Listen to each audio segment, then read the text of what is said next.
Daf Yomi, Tractate Menachot, page 98a. And for context, let's just start from the bottom of 97b. Let's start from, let's see here. That's a very interesting kind of a mathematical Gemara about the different dimensions of the temple. Let's start from that. The Gemara elaborates. This is as we learned in a Mishnah in Midot 5.1. The dimensions of the entire temple courtyard were a length of 187 cubits by a width of 135 cubits. And I mentioned that 135 is the numerical value of matzah and the word kahal, which means congregation. So Passover time, I just made a connection that matzah was like a national food. Like we ate it collectively. And so it was also eaten with the Passover offering. And the Passover offering it said that it was slaughtered in the courtyard, in the temple courtyard. And so if it had a width of 135 cubits, so connecting to one of the dimensions, the width, I don't know, maybe there's something even special about the width over the length, but the point is that the number is 135 and matzah equals 135, and it symbolizes coming out of Egypt. And then we say in Dayenu, and it goes, it starts with coming out of Egypt, but it ends with the temple. So we see a connection between matzah and the temple, and kahal, meaning a congregation, the congregation of Israel. All equals 135, and the width is 135. I thought that was very interesting, and figured I'd share it now. But anyway, back to the Talmud. The length of the courtyard from east to west was 187 cubits, divided as follows. The area of the Israelite courtyard, where it was permitted for the Israelites to set their feet, was 11 cubits long, and the area where it was permitted only for the priests to set their feet was 11 cubits long. The altar was 32 cubits long. The area designated as between the entrance hall and the altar was 22 cubits, and the sanctuary was 100 cubits long. There was an additional 11 cubits of space behind the hall of the ark cover, meaning behind the Holy of Holies, which was at the western end of the sanctuary. If the altar was actually only 31 cubits long, the Mishnah accounts for the length of only 186 cubits. But it says 187. Okay, anyway. I remember seeing before that they said, okay, it was a certain other measurement, and it said, yeah, you're right, it was supposed to be that, but he was off by one. And it's not a big deal. Which really makes me think about the idea of kolim and gematria and being off by one, and you use the word itself as a point. I used to not like those because I thought it's not really perfect. But you know what? This world is not perfect. Not perfect. And if it's too perfect, then maybe it's not, if it's perfect, then it's probably for a different world. There are worlds, different dimensions, heavenly realms, where things are perfect, like flawless. But that's not this world. This world is clearly not that. And so, being off by one, I've had a really new appreciation for kolim, being off by one in recent times. But anyway, Ella Chek ha'ama begova ama rochav kenisa gevura el sifata saviv. Rather, the first must be interpreted differently. The bottom shall be a cubit. This is referring to the height of the base.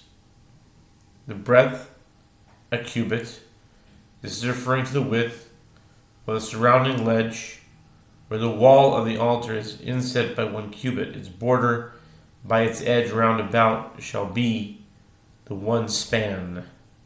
And now we continue on Menachot 98, top of the page, with the words Losh Nahachi, Losh Nahachi. This is referring to the measurements of the corners of the altar, concerning which There is no difference with regard to this. Their height and there is no difference with regard to that, their width, as both are measured with a cubit of 5 handbreadths. Mizbeach kama have chamishinu tamanya. This is very interesting. 58. Chen. Palgin mizbeach kama have esrin v'tisha. Mikrano as yetzav kama have esrin utlata. Accordingly, how many handbreadths is the height of the altar? It is 58 handbreadths high. As only 8 of its cubits are of 6 handbreadths, while 2 cubits, those of the base and of the corners, are of 5 handbreadths. How many handbreadths is the height of half the altar? It is 29 handbreadths.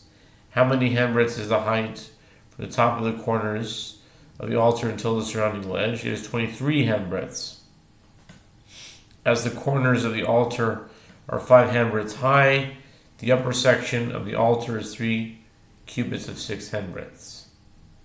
Kama batzir palid mizbeach shita utanan imas telemata miragla afilu ama achas keshero. Therefore, how many handbreadths is the surrounding ledge short of half the height of the altar? It is 6 handbreadths above the halfway mark. And this correlates with that which we learned in the Braita. And if the priest performs a squeezing below his feet, even 1 cubit beneath the ledge, it is valid. According to this calculation, 1 cubit below the surrounding ledge is still part of the upper section of the altar. Dekanami dichtiv chekamav amarochav shmamino. The Gemara adds that the language of the verse is also precise. The verse indicates that although it is referring to the height of the base, it is referring to the width of the surrounding ledge. As it is written with regard to the base, the bottom shall be a cubit, whereas with regard to the ledge it is written, and the breadth a cubit, since the verse mentions the breadth only with regard to the surrounding ledge, one can infer that the previous term is referring not to the width, but to the height. The Gemara concludes, one may conclude from the language of the verse that this is the correct interpretation. Chama ama beinonis, ama Rabbi Yochanan, shisha tifachim, ama Rabbi Yossi bar Avin, af anan nami tanina, Rabbi Meir omer, hashulchan arko shnei masar, verachbo shisha. The Gemara 97a cited a dispute between Rabbi Meir and Rabbi Yehuda.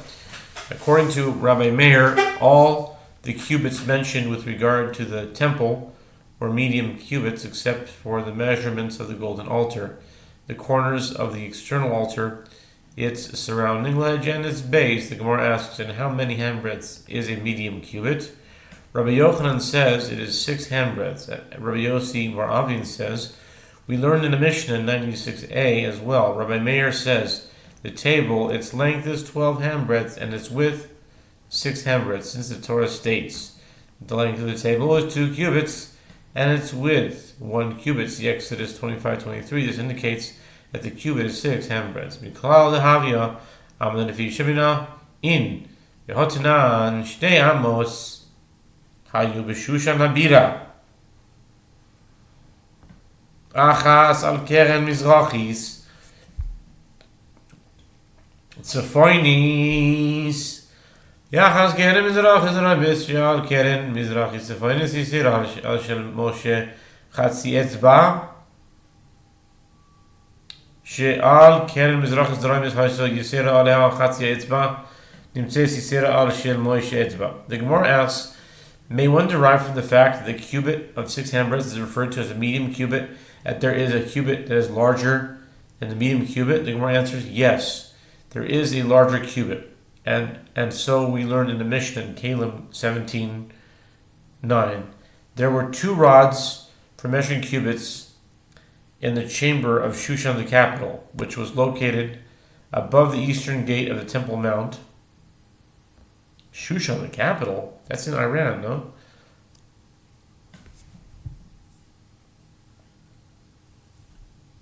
One was in the northeast corner, and one was in the southeast corner. The one that was in the northeast corner was longer than the cubit used by Moses in the building of the tabernacle, which was of 6 handbreadths, by a half a finger breadth, and the one that was in the southeast corner was longer than the other one by another half a finger breadth. One therefore finds it longer than Moses' cubit by a full finger breadth.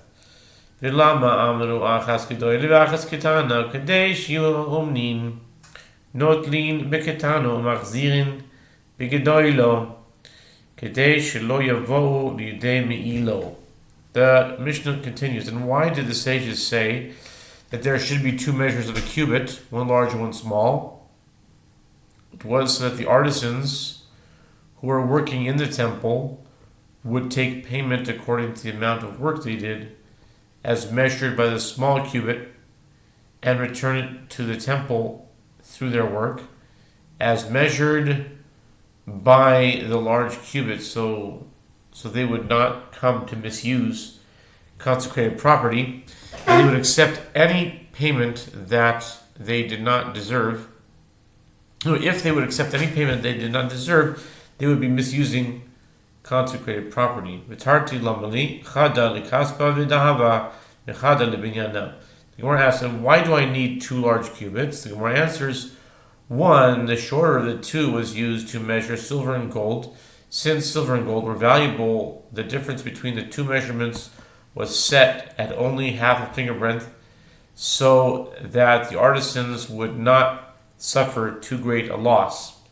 And the other one, which was longer than Moses' cubit by a full finger breadth, was used in the construction of wood and stone structures. Tanan Hasam, Shar HaMizrach Alav Shushan Abira Tzura Maitaima. The Gemara discusses the depiction of Shushan, the capital.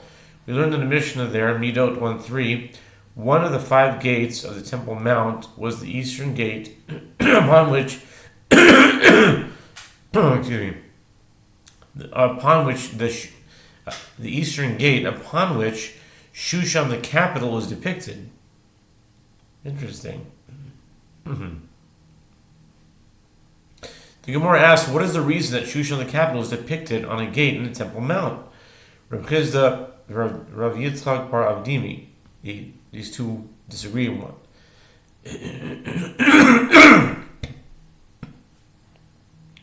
Rav Chizda, Rav Yitzchak bar Avdimi, Chadamar Kadesh Yedu Meichan Ba'u v'Chadamar Kadesh Tehei Emas Malchus Land. There was a dispute with regard to this matter between Rav Chizda and Rav Yitzchak bar Avdimi. One said that Shushan was depicted so that those who passed through the gate would know where it was that they had come back to Jerusalem. The Jews returned once Persia had conquered Babylonia, and therefore they should give thanks to the Persian Empire for releasing them from exile. And one said that it was depicted so that the fear of the Persian Empire would be upon them to prevent them from rebelling. Amar Rabbi Yana, Eloilam teimas malchus alecha, shenemar v'yardu kol v'decha ele, alai v'shtachavun li lemo, v'ilu didideno kamale. The Gemara continues to discuss giving a king his due. Rabbi Yana says the fear of kingship should always be upon you, even when the king does not deserve it, as it is stated that Moses said to Pharaoh when he warned him about the forthcoming plague of the firstborn, and all these your servants shall come down to me, bow down to me, saying, get out, and you and all the people who follow you. And after that I will go out. Exodus 11:8. Although ultimately Pharaoh himself would come to Moses, Moses mentioned only that Pharaoh's servants would come to him, whereas he did not say this to Pharaoh about Pharaoh himself because of giving a king his due. Rabbi Yochanan Amar Behacha Shinim Rabbi Yadashem Hoysal Eliyahu Meishanes Masna V'Yares Lifnei Achav Ad Boacha Yisraela. Rabbi Yochanan said that this principle may be derived from here, as it is stated, and the hand of the Lord was on Elijah, and he girded up his loins, and he ran before Ahab to the entrance of Jezreel. 1 Kings 18:46. Despite Ahab's wickedness, Elijah acted in this manner out of respect for the king. The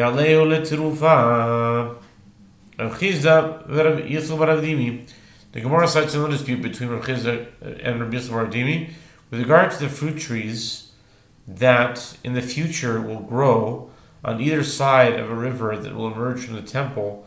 The verse states, "And by the river upon its bank, on this side and on that side shall grow every tree for food, whose leaf shall not wither, neither shall its fruit fail. It shall bring forth new fruit every month, because its waters issue out of the sanctuary, and its fruit shall be for food, and its leaf for healing," letrufa. Ezekiel 47:12. The Gemara interrupts the term letrufa as a contraction of lehatir peh, meaning to unlock the mouth, and there is a dispute between Rav Chizda and Rabbi Yisrael bar Dimi with regard to the meaning of this term. אחד אמר להטיר פה שלמעלה, אחד אמר להטיר פה שלמטה. איתמר, חזקי אמר להטיר פה אילמים, בר כפרה אומר להטיר פה ikaros. One said the leaf shall serve to unlock the mouth that is above, meaning the person's head. The leaves will unlock the mouths of the mute, and they will be capable of speech. And one said the leaf shall serve to unlock the mouth that is below, meaning the womb, enabling the barren woman to give birth. And likewise it is stated, Chizki says, the leaf shall serve to unlock the mouth of the mute, whereas Bar Kapara said it shall serve to unlock the mouth, meaning the womb, of the barren woman. Tanu Abanan, Ilu Nemal, Vilakachta Solis, Befiso, Isam Shtem Esre Chalos, Isamta, Oisam Shtem Malachos, Lo Nema Shesh, Haisi Omer, Achas al Arba, Vyachas al Shmone, Lekach Nemar Shesh. The Torah states with regard to the showbread, and you shall take fine flour and make 12 cakes from it. 2/10 of an ephah shall be in one cake, and you shall set them in two arrangements, 6 in an arrangement, upon the pure table before the Lord. Leviticus 24:5-6. The sages taught, had the Torah stated, and you shall take fine flour and bake 12 cakes from it, and you shall set them in two arrangements, but had it not stated the continuation, 6 in an arrangement, I would have said there may be one arrangement of 4 loaves and one of 8 loaves, meaning the arrangements do not have to be of equal size. Therefore, it is stated 6 in an arrangement. The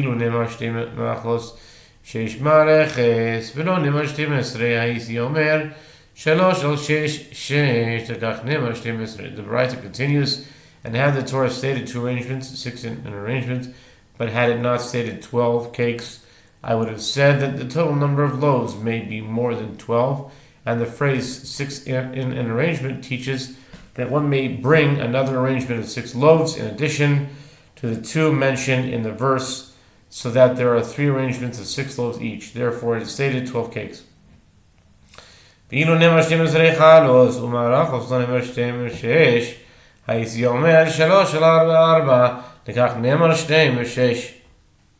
Od v'ha'ad shelo yomru shelosha mikraos halalu lo lamadnu. And had the Torah stated 12 cakes, and you shall set them in arrangements, but had it not stated 2 and 6, I would have said that the 12 loaves should be divided into 3 arrangements of 4 loaves each. Therefore, it stated 2 arrangements and 6 in arrangement. Therefore, until these 3 phrases in the verses were stated, we could not learn how to set the showbread on the table. Haketzad noisin shtei malachos shel shesh v'masanachas shel arba v'yachas shel shmone lo yatsa shtem shel sheva sheva. Rabbi Omer ro'in es ha'elyoina ki'ilu eina v'habe eina v'nasata al. How are these arrangements actually set on the table? The priest places on the table 2 arrangements of 6 loaves each. And if he placed 1 arrangement of 4 loaves and 1 arrangement of 8 loaves, he has not fulfilled the obligation if he added 2 loaves so that there were two arrangements of 7 loaves each. Rabbi Yehuda Hanasi says one views the upper loaf of each arrangement as though it were not there. It's not there, and he has fulfills the obligation. The Gemara asks, but don't we require that the frankincense be placed upon the showbread, as it is stated, and you shall place pure frankincense upon each arrangement, that it may be for the bread as a memorial part, Leviticus 24:7. If the priest places an additional non-sacred loaf upon the arrangement, it interposes between the frankincense and the showbread. Amar le Rav Chizda le Rav Hamnuna, Yamar le Rav Hamnuna le Rav Chizda, Rebbe le Tameh de Amar al V'samuch, Yitanya, Rebbe Omer Nesat al Amoreches levoino zakom al V'samuch. Ata Omer al V'samuch, O Eino Ela al Mamash, Kishu Omer V'sakois al Ha'aroin es Haperoiches, Havi Omer al V'samuch. Rav Chizda said to Rav Hamnuna, and some say that Rav Hamnuna said to Rav Chizda. Rabbi Yehuda Nasi conforms to his standard line of reasoning, as he said that the word al means that the frankincense is adjacent to the showbread. This is, as it is taught in the Braita, that Rabbi Yehuda Nasi says, the verse states, and you shall place pure frankincense by al each arrangement, Leviticus 24:7. The preposition al in this verse means that the frankincense is adjacent to the showbread. Do you say that al means adjacent to the showbread, or perhaps it means nothing other than that the frankincense was literally upon the showbread? When it says, and you shall place the curtain as a screen next to the ark, Exodus 40, verse 3. It is evident that al does not mean upon the ark, as the curtain separating the sanctuary and the Holy of Holies was hung in front of the ark and not placed on top of it. Therefore, you must say the word al can also mean adjacent to. Kol hakelim shebemikdash v'chulei tanu rabbanan, kol hakelim shebemikdash arko shel bayis, chutz me'aron she'arko lerachbo shel bayis, v'kach haya munach v'kach haya ba'dav munachin. The Mishnah states all the vessels that were in the temple were placed so that their length was from east to west, along the length of the temple. The sages taught in Braita with regard to all the vessels that were in the temple, their length was placed along the length of the temple, except for the ark, whose length was placed along the width of the temple from north to south. And in this manner the ark was placed, and in that manner its staves were placed. Ma'ika Omar Hachikamar, Kach Hayam Munach, Midavdav, Kach Hayu Munachin. The Gemara asks, what is the Tana saying in the last clause of the Braita? The Gemara explains that this is what he is saying. One can infer that in this manner the ark was placed, meaning along the width of the temple, from the fact that its staves were placed in that manner along the length of the temple, since the staves were fixed along the width of the ark. The ark itself was necessarily placed along the width of the temple. V'adav minala nitanya v'yarichu abadim yachalo yoya nogin ba'paroiches tamud loimer v'yira'u yachol yehu mikara'in ba'paroiches v'yoitzin tamud lomar lo yira'u achutza haketzad.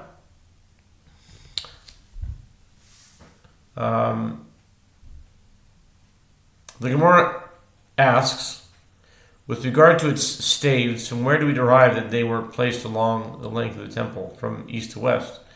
This is derived, as there's ton of right to the verse states, and the staves were so long that the ends of the staves were seen from the holy place before the sanctuary, but they could not be seen outside. 1 Kings 8:8. One might have thought that the staves did not touch the curtain separating the sanctuary and the Holy of Holies, and did not protrude at all. Therefore, the verse states, the ends of the staves were seen.